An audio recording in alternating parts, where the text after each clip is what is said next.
వర్మ గారు రాకముందు, వర్మ గారు వచ్చిన తర్వాతనో, లేకపోతే శివ తీయకముందు, శివ తీసిన తర్వాత ఇండస్ట్రీలో మూవీ దీనిలో చాలా చేంజెస్ వచ్చేసాయి. అసలు ఆ రేంజ్ మూవీని మళ్ళీ మనం ఇంకా అసలు ఊహించలేము. ఆ రేంజ్‌లో తీశారనేది ఉండేది. బట్ కొంతమంది ఎట్ ప్రెజెంట్ ఆయన తీసిన మూవీస్‌కి కూడా నెగటివిటీ అని కానీ, లేకపోతే ఆర్‌జీవి గారు అన్నీ ఇలాంటి మూవీసే తీస్తారు, డిఫరెంట్‌వి తీస్తారు, చూడలేనట్టుగా ఇబ్బంది పెట్టేలా తీస్తారని అంటూ ఉంటారు. సో, యాజ్ ఎ పర్సన్‌గా ఆర్‌జీవి గారి గురించి చెప్పాలంటే మీరేం చెప్తారు? బట్ నేను ఏదైనా ఎడిటింగ్ నేర్చుకున్నానంటే ఆయన సినిమాలకే సత్యాకే నేర్చుకున్నాను. అది కూడా చెప్తున్నాను. అప్పట్లో ఏంటంటే ఇప్పుడు ఒక షాట్ చెప్తారు.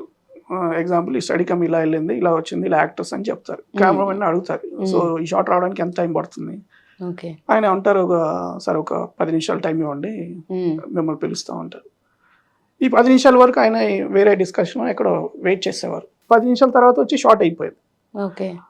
ఇప్పుడున్న దానికి నేను అనుకోవడం, ఇప్పుడు ఆయనకి అంత వెయిట్ చేసే ఓపిక తగ్గిందేమో అనిపిస్తాను. ఓకే. ఒక షార్ట్కి స్టడీ అవ్వడానికి ఇప్పుడు ఒక షార్ట్ చెప్తారు, ఫుల్ వైడ్ ఉంది, అందరు ఇలా ఉన్నారు, ఎవరో వచ్చారు, విలన్ వచ్చారు, హీరో కూర్చున్నారు, ఒక షార్ట్ చెప్పారు.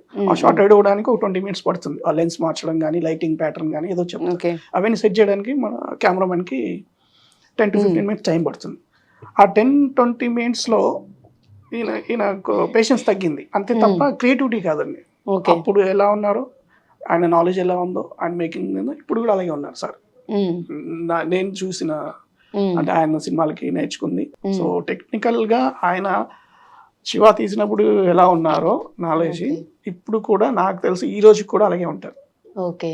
బట్ ఏంటంటే సిచ్యువేషన్ ఏంటంటే కొంచెం ఏజ్ ఫ్యాక్టర్ అవ్వచ్చు, వెయిట్ చేసే పేషెన్స్ అవ్వచ్చు.